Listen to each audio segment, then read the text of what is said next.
as well as doing all of these optimizations, they're actually, you know, also keeping a very close eye on different points around the circuit to see where their fuel figure is. So, for those of us who just drive cars normally, or even race at lower levels, that seems like an awful lot of stuff to do while you're in the car. And does that make it more or less fun for the drivers?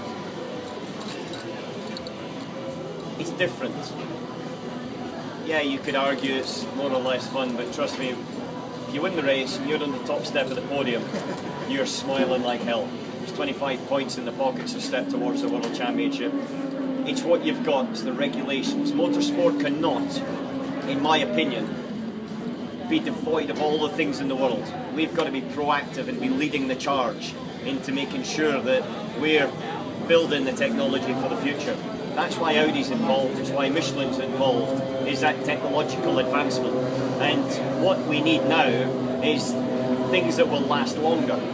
And we've got to have that, we've basically got to do it. We need less noise pollution, whether it be from the engine or whether it be from the tyres. We want tyres that last longer, because I'm a Scotsman, I don't want to be bloody paying the guy for a new set of tyres every 2,000 miles.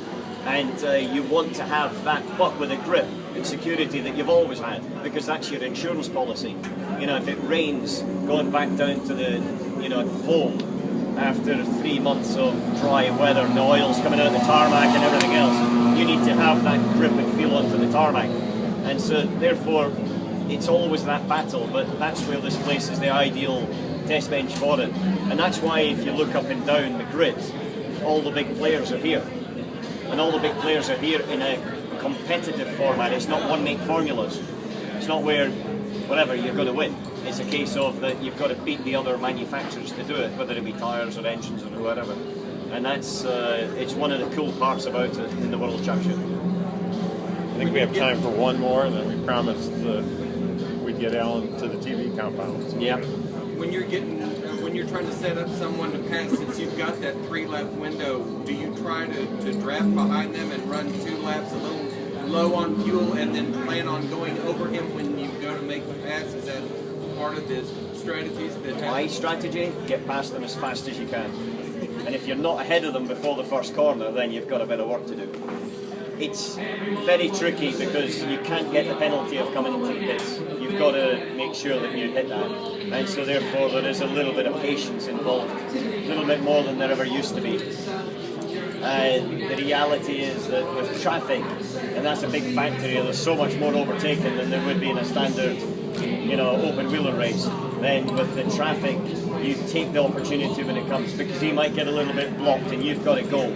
And you've got to be prepared, and you've got to have worked it out before you get there. The prediction of what the traffic's going to do is sometimes 20-30 seconds. When you come out onto the back straight out of the hairpin, a GT car or another LMP car, when you're coming down the distance and how quickly you're catching him, where you're going to get him. Probably going to get him through here, so I'm going to go on the left-hand side. Or if he goes there, then I'll immediately have to react and go the other way. And so therefore, there is certainly an element of patience, but there's also an element that you've got to grab it when you can, because you may not get another opportunity. Is there any weather condition that's going to benefit us today? And I guess by us, I mean Audi.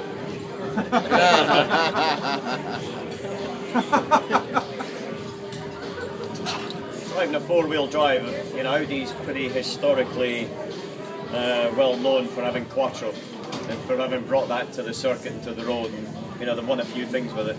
If it rains, I don't think we would be looking at the skies crying.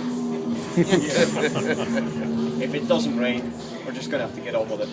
So 25 points at the end. Weather's the same for everybody. The start happens at 5 o'clock.